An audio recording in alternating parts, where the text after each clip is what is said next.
Welcome back to the channel, Kenna fam. Today we're talking edibles.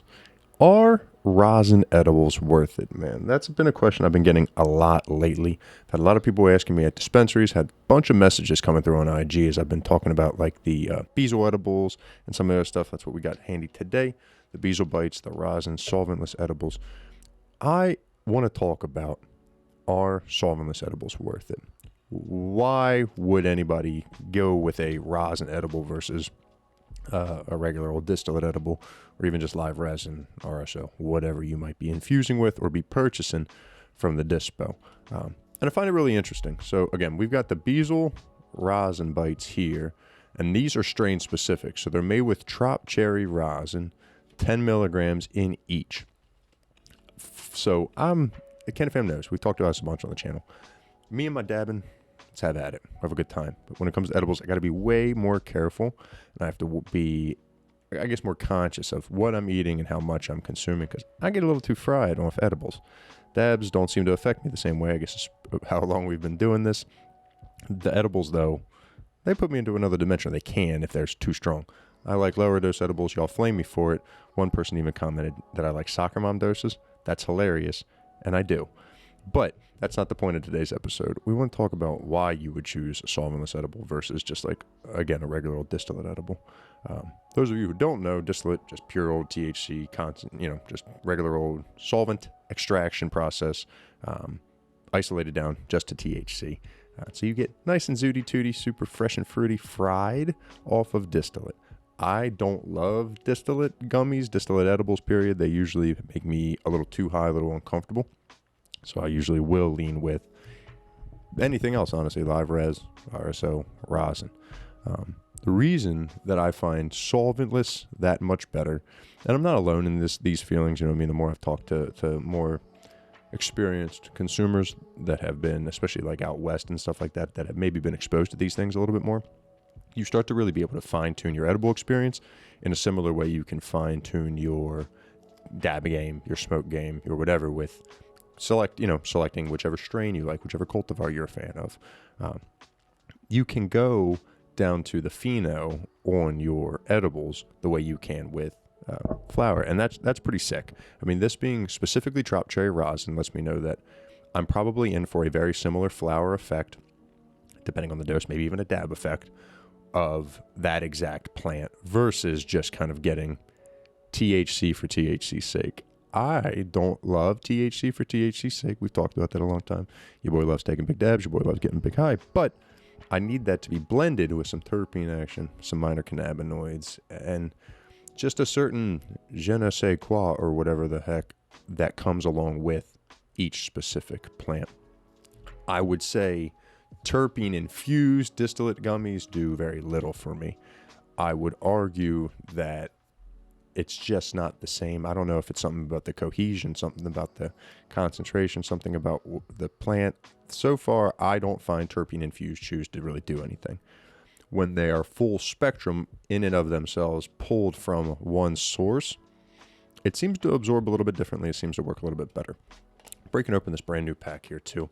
I would also say what I experience with distillate gummies is a lack of weed flavor. I think rosin edibles can set you up for the potential for more weed flavor, but that isn't always the case. I like how Bezel double bags these just to keep them from like melting together and squishing. Very minimal, and at the very end, and you have to be looking for it to detect any amount of weed flavor. Like for me, I would just smack one of these a bunch. They're 10 milligrams, so I can have like 2, 3, 4. I can play around a little bit, but if I start eating this whole bag, then your boy get feeling like a little funky. I don't know, man. It's just how it's always worked with me. But because I've also dabbed many, many grams of the trop cherries, I also know I'm in for a very similar feel. My body, I feel like, is much more prepared to take that kind of in stride, that full spectrum effect from the trop cherry versus just being overwhelmed with like 99% THC solely from within your gut. You know what I mean? Like my body breaks all that down and will feel every little bit of it. If it doesn't get to kind of like fill out the whole pathway, I don't know. That's when I start to feel a little zooty. And I don't like that. Not my thing. Solventless gummies have become a newer fad, quote unquote, for a lot of folks out there. And I think people think it's the current wave. I would venture to suggest it might be worth making the full wave. You know what I mean? Because solvents aren't great for you. I mean, if you can avoid consuming anything that was processed with solvents, despite it being completely removed, why not? Why not go with a heat and pressure extraction that has more of the, again, pure essence of the plant, more nuanced feel? I don't know. It just seems to make sense to me. It's what I would recommend. It's what I think is kind of going to be more of a steady consumption point. I'm not above it. I'm by no means going to stay away from distillate gummies. I would just suggest it might be worth trying out, venturing, doing your own research. Again, it's a newer thing, especially out here on the East Coast for a lot of folks. I'm sure there's some legacy people that might be watching this, or people that are a little more, don't comment, don't yell at me. I know you've been doing this a long time. I'm talking to the other folks that haven't.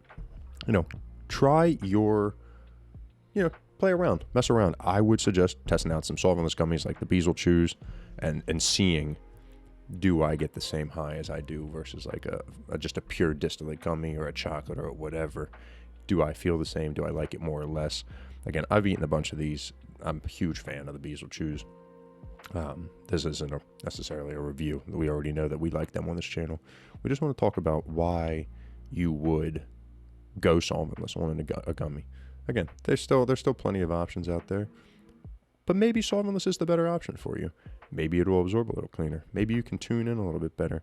The problem is you won't be able to have as diverse of a selection. It's a little tougher to ask for a specific strain gummy at this current point in the Maryland market. There just aren't that many out there, so you're going to be left waiting a little bit. Yeah, I don't know. Let me know down in the comments. Do you like solventless gummies? Would you munch on these, or you don't really care? Do you just want to take like 1,000 milligrams of RSO to the face and just get absolutely toasted? Like, let me know. Always curious what the can fan prefers. Me, I'm gonna stick with the lower dose edibles, and I'm gonna try to put much more solventless in my life, not only in my dab form, but in my edible consumption too. But drop a comment down below. Let me know what you think. Always curious what the can fan's smoking and eating on. Otherwise, you know the drill. Hit the like button, subscribe, do all the things so you can stay up to date on Travs Dabs. We'll catch you in the next one. Big shout out to Beazle for sponsoring this episode so we can talk about solventless gummies in a little open forum fashion. Let me know, can fam, solventless or not. And otherwise, I'll catch you in the next episode, and I appreciate you being here till the very end. Peace.